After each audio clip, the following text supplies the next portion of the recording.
Hey everybody, welcome back to the channel and welcome to episode 22 of Project LS400. Episode 22. When car projects reach episode 22, things are taking way too long. And spoiler alert, in this episode, I don't really get much done. But anyway, here we go.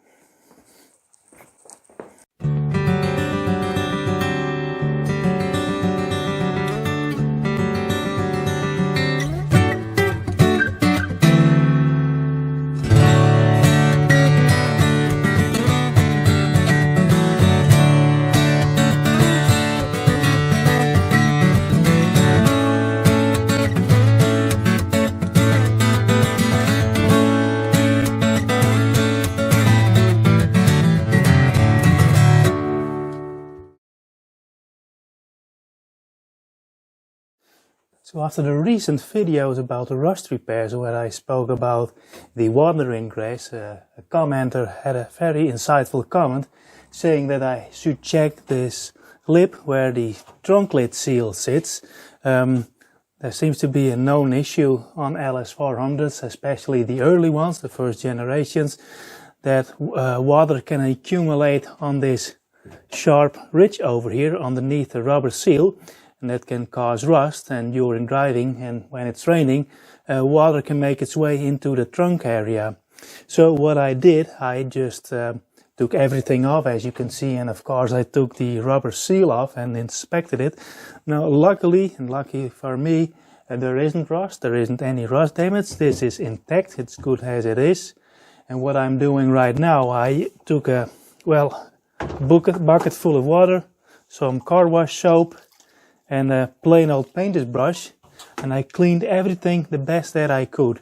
Normally there's a panel over here, it's just clipped in place, but dirt accumulates in there, and when you're driving, and especially when you're opening the trunk lid, due to the compression of the seal, it rubs on this metal edge, and when you have dirt in there, it can easily scratch the paint layer, and then once you're through, you get rust. So while I'm doing this is just cleaning everything. There are small panels in these corners over here. I took everything out. Just clean everywhere behind the lights and panels and covers and seals where you usually can clean when you wash your car. Just to be sure that it is clean, I'm gonna apply some car wax on there. And what I am going to do is apply some new sealer on this edge in order to keep the sealing properties and the grip of the seal on this lip intact. And this is the stuff I'm using. I bought it at a store called The Action. This bottle is only €2 and I use it a lot for surfaces that are not inside, so to speak. For those jobs I use a more expensive polish, and just a plain old microfiber towel, and it says it's wax and polish. And what I like about this stuff is that the polishing capabilities are very good. So if you have a dull spot, I have it over here, there is not much overspray of clear coat, and some dirt really grabs onto that. You can easily rub it off.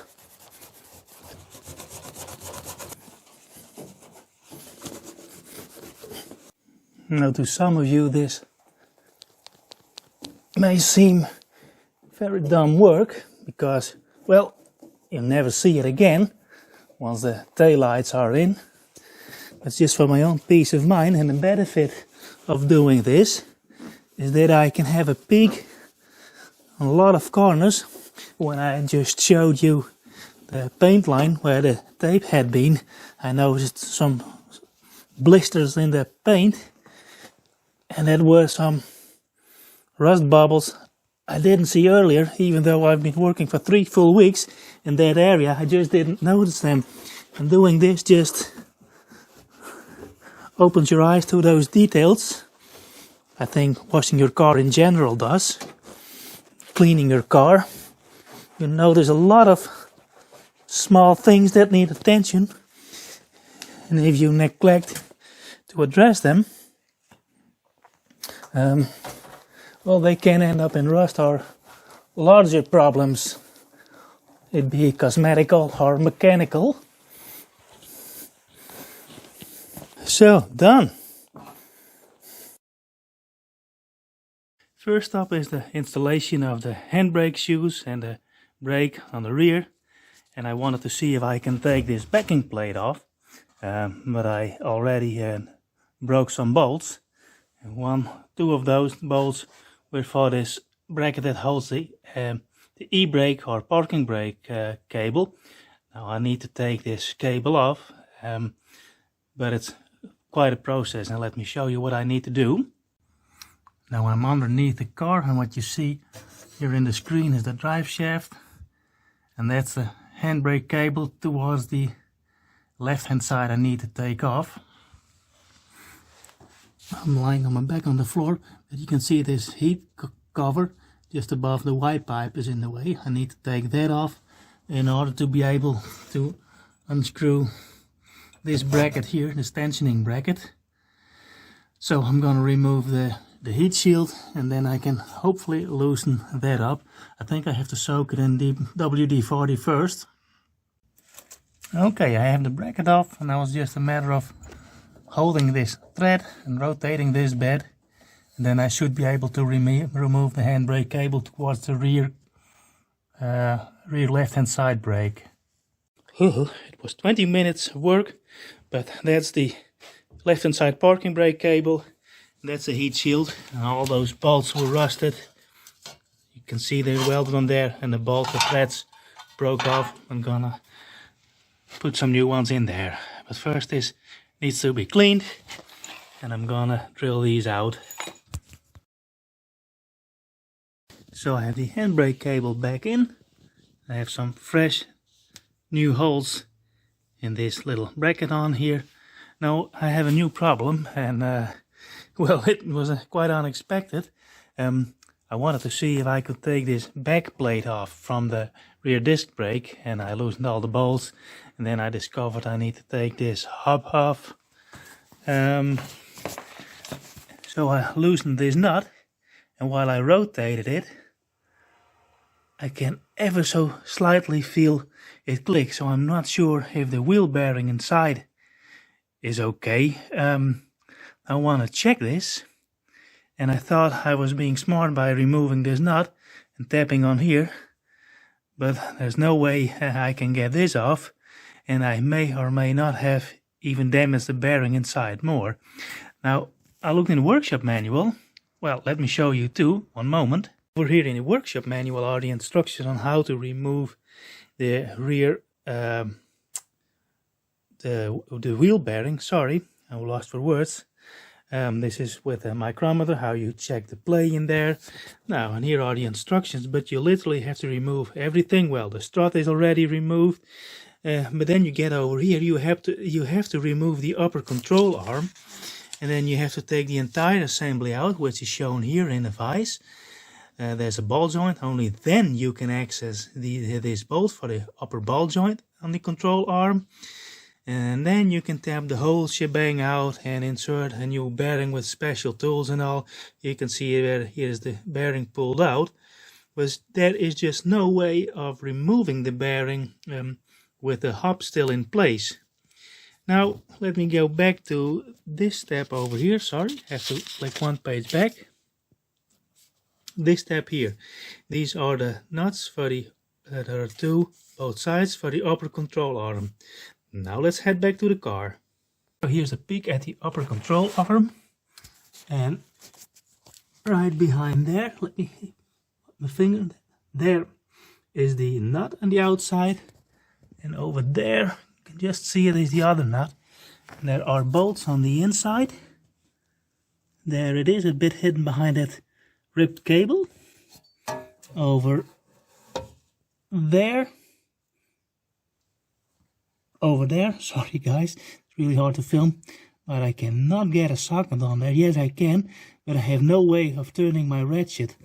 So I want to see if I can get that loose and try to work according to workshop manual.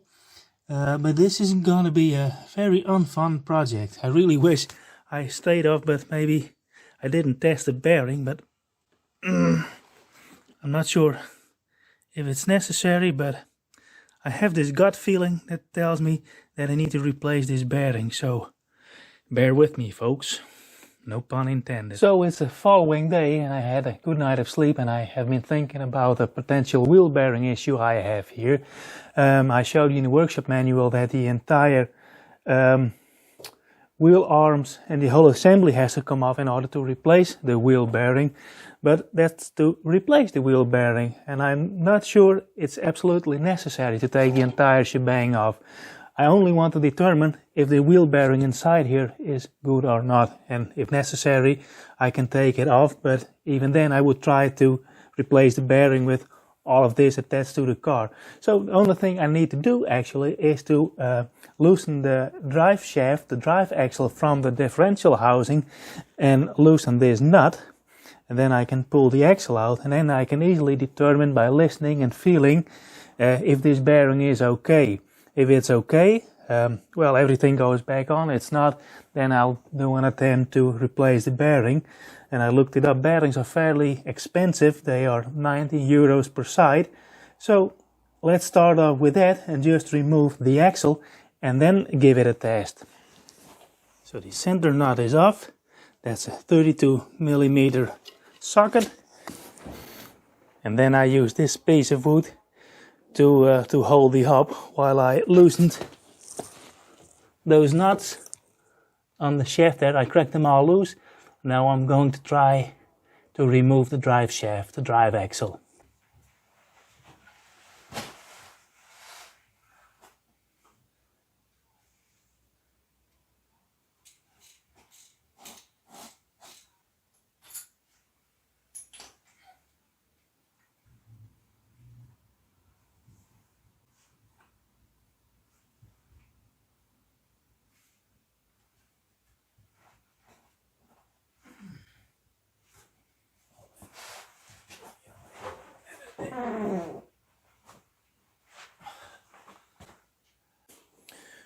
Well, folks, it's time to admit defeat. When I had loosened the inner CV joint, at least I had loosened all the 6 bolts in there, I tried to tap it with a hammer to get it loose. I have no way of prying it there because I have no room to insert a pry bar of any sort, and on the other side the diff is in the way, the exhaust is in the way, and the car just isn't high enough to gain some leverage over there. I tried for an hour, but I just couldn't get it out. So I put everything back together, and I'm just going to trust that this bearing is okay. If it isn't, I need to get it to a shop where they can work on lift and then install a new bearing if need be. So what I'm going to do now is I'm going to install all the brake assembly back on the car, starting off with the parking brake shoes. So I'll get you set up and show you how that's done. Let's get started. Cleaning out the mess a bit here. We got new brake shoes. First I need to install these pins. I took them out for cleaning. Wire wheel them.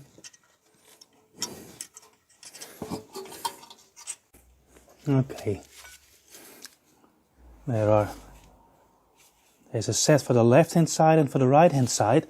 And you have to note this pin goes on the back, and this pin is facing the inside. It holds the parking brake lever, goes on there, and it sits towards the back. So I got the lever installed. Then comes a small washer, a very thin one, and then this horseshoe shaped circlip.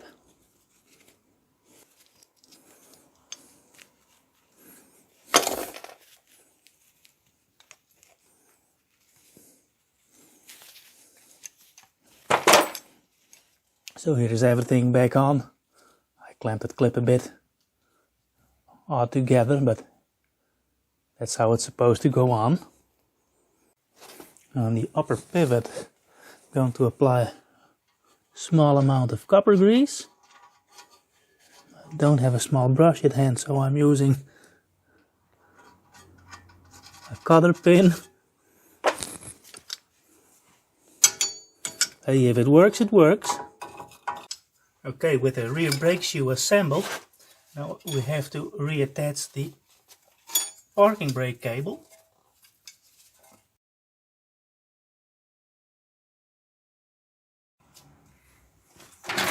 Okay folks, I had to lend an extra pair of hands because I forgot to attach the parking brake cable to this lever. So, attempt 5 it is in the meantime.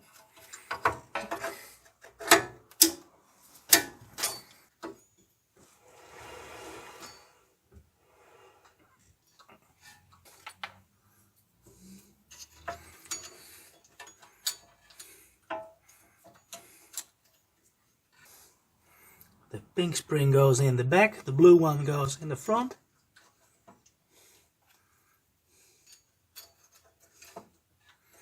And use some needle nose pliers to get a retaining ring on. This can be a bit of a struggle.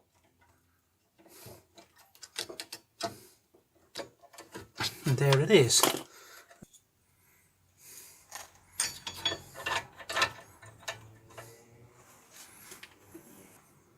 Now I have to insert the adjuster for the handbrake.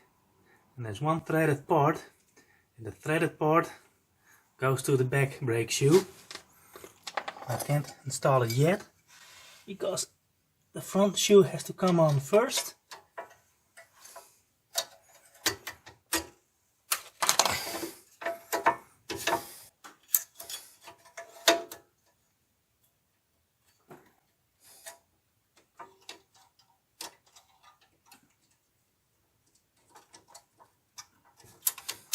Okay.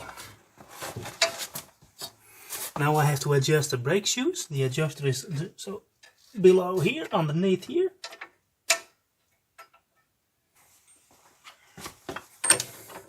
I'm gonna put this on.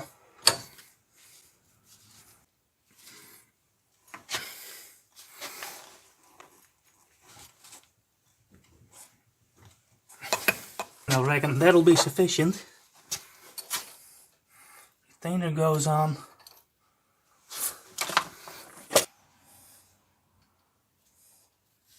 That'll do just fine.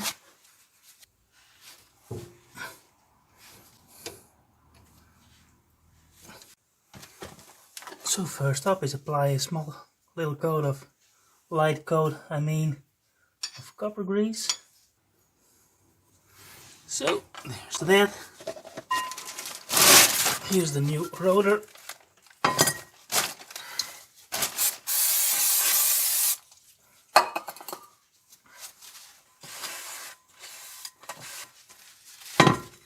And of course on the inside where the parking brake shoes grab onto.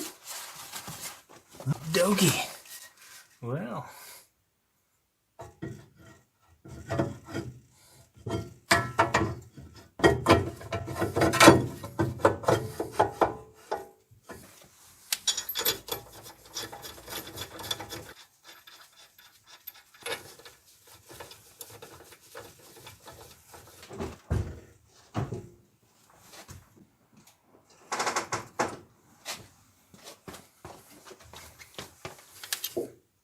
Now I apply the parking brake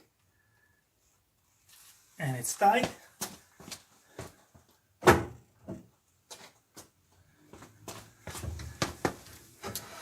Okay, that works. Now the right thing to do is just add 2 clicks of the parking brake and then test. With 2 clicks it should start to grab.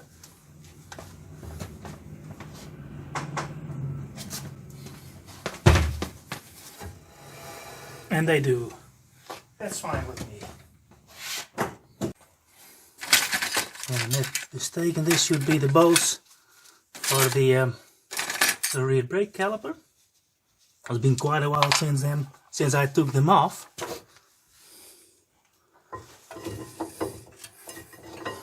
Okay.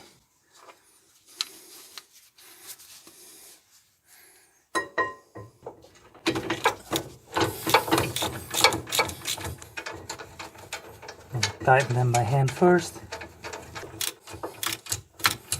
There it is.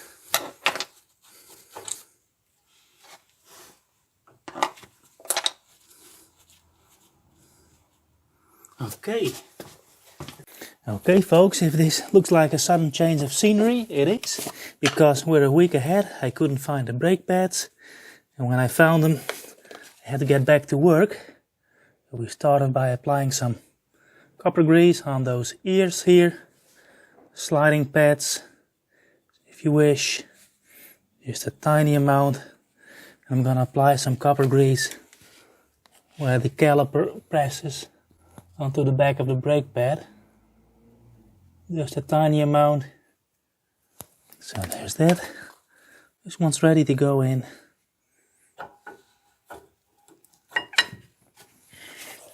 Okie dokie.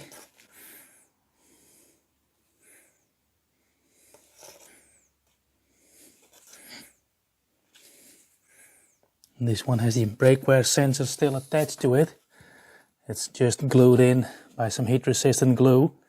And if you don't have heat resistant glue, you can use a kind of glue that's used in heaters, stoves and burners.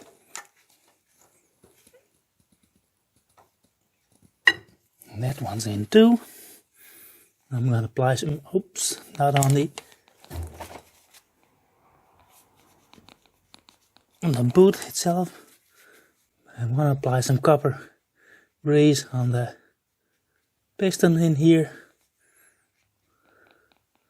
A little bit goes a long way. So there's that. I have to find the springs to go in there.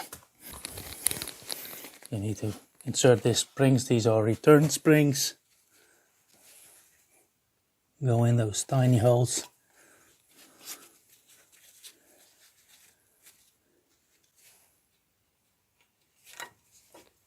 They push the brake pads away from the rotor. Once you have your foot off the brake, this should slide over. And thankfully it does.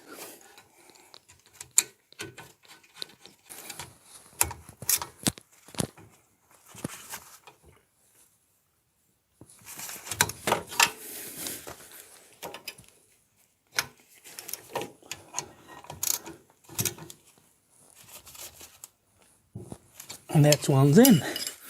So, with that out of the way, we can finally install the new brake line. Back over to the bench where I have the air suspension strut, and I really want to get that back into the car. Before I do, I want to do some basic maintenance, which mainly consists of cleaning. There is this rubber skirt here. Under there is the air bladder for the air suspension. I'm gonna remove this tie rib, clean everything, and then put it back together. I'm gonna put a new tie rib on. I have those at home. I just want to clean it a bit and make sure everything is nice and rust free, and especially clean underneath here before it goes back in. To lift it, there it is. Okay. Let's see if we can pull this skirt down. As you can see, there is this number stamped on the skirt, on this sleeve, but it looks fairly new, and I'm under the impression in this moment that this strut has been replaced not too long ago. The nice thing is you have this lip on here. When you didn't have that, you can get ingress of sand onto the rubber part over here. You don't want that to happen because of the movement. It'll start to wear on the rubber and causing a leak. There's a little bit of rust in there. I'm just gonna brush it off. Looks very well. What you want to look for is under here. Now the strut is fully extended, and normally this sinks in a bit due to the weight of the car pushing on here. You want to look for rust in there. But when I had found that. I somewhat expected to have it rust there. Let me show you. I get one of those bells from a grinder, cut it in half, and gently sand off the rust from there. But this one's nice and clean. I'm happy about that. We have had some sort of bad luck in the recent episodes. And now with the brake line that didn't fit. Anyway, this looks good. As you can see, I taped off this area over here because I'm gonna give it a rattle can overhaul. I have this epoxy rust reformer. I'm touching up all the small bare spots with some surface rust that have some surface rust. I'm gonna treat this part under here. Okay folks, Operation Rattle Can Overhaul should be finished. Let's take off the masking tape.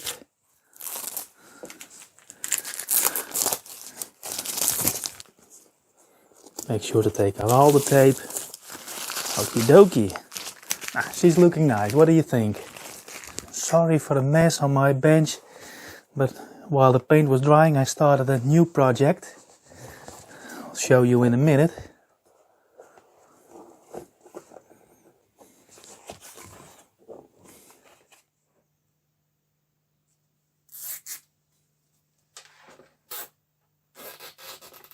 To cut it not so flush.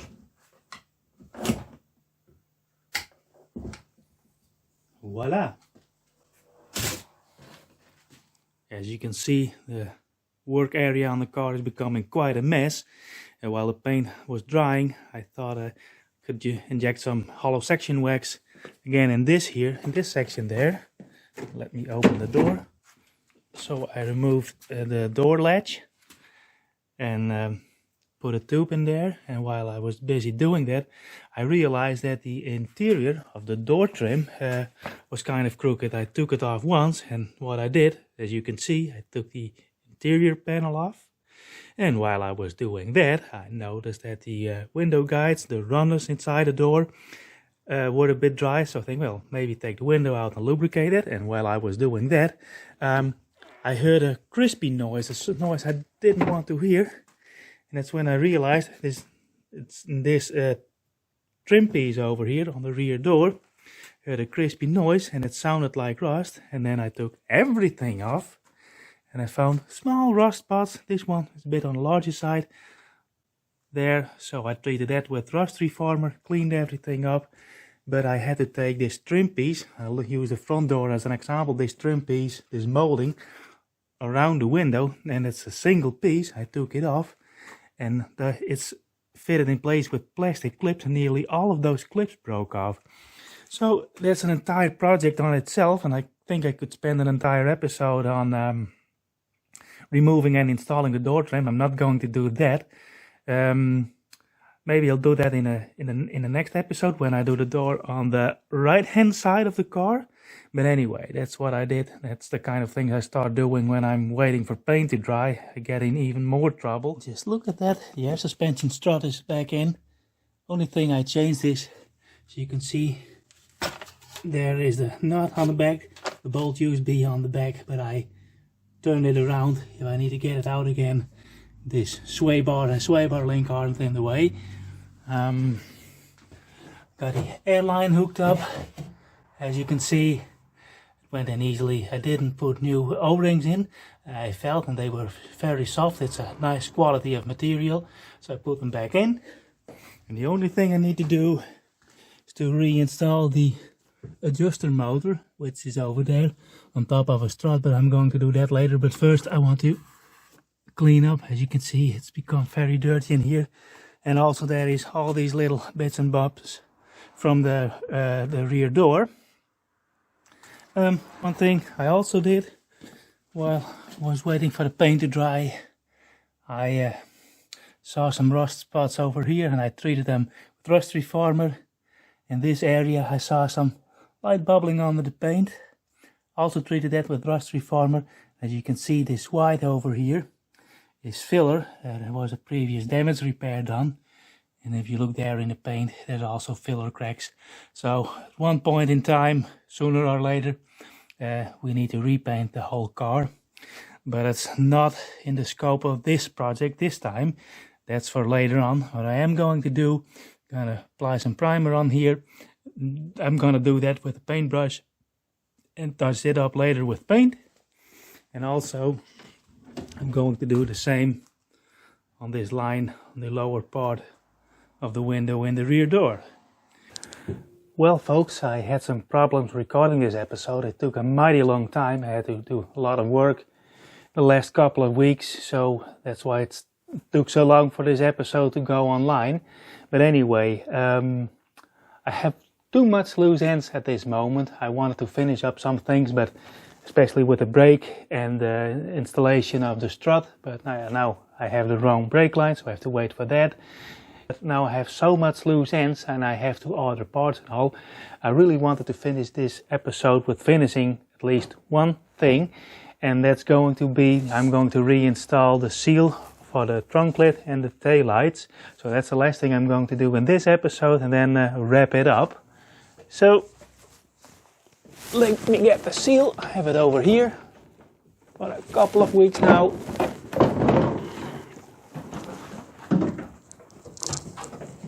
Just toss it over there.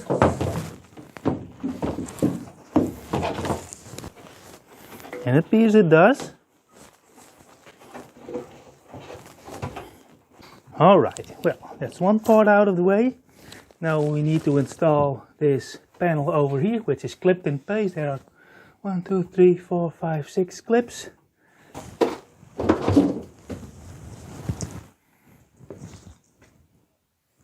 Now these things can slide around. So let me see. I think I'm missing one.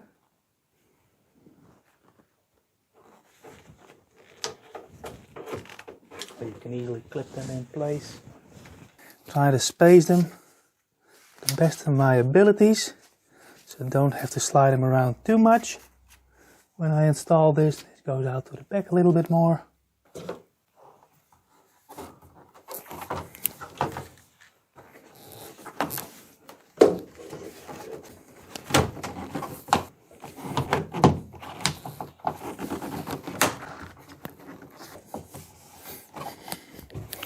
Right, next up are those two covers here.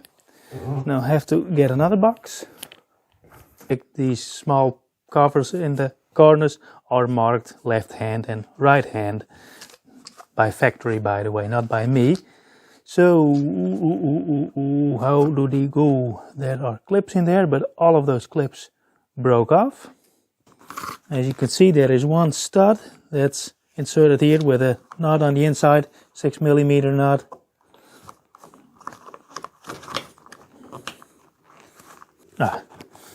There it is.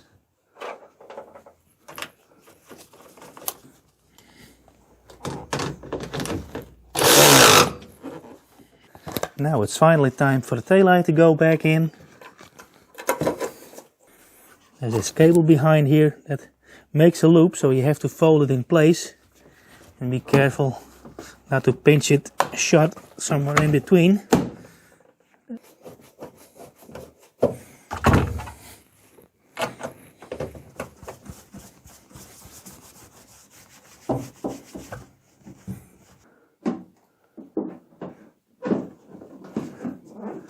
See how that fits.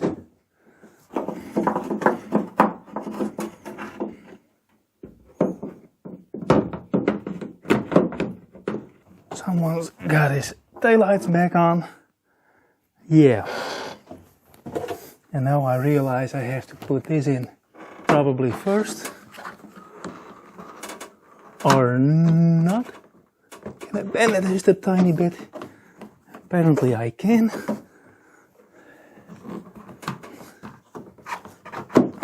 Yes, there it is. That's a license plate illumination. Yeah, key still in my pocket. So, yeah. Check the alignment. It's very nice. It says something of the build quality of those cars. You take it out, you put it in, and everything is lined up the panel lines and the lines in the light. There is not a single millimeter of difference in height and flatness in here. Well folks, I think I'll call it quits for this episode. There are way too many loose ends to make it into a coherent episode. A lot of stuff you see me do in this episode I planned to do off camera, but then I started filming, ending up and doing a lot of work in a non-chronological order. So it's been 3 weeks since I last uploaded an episode on Project LS400. So I really had to get back and get my focus to the car. So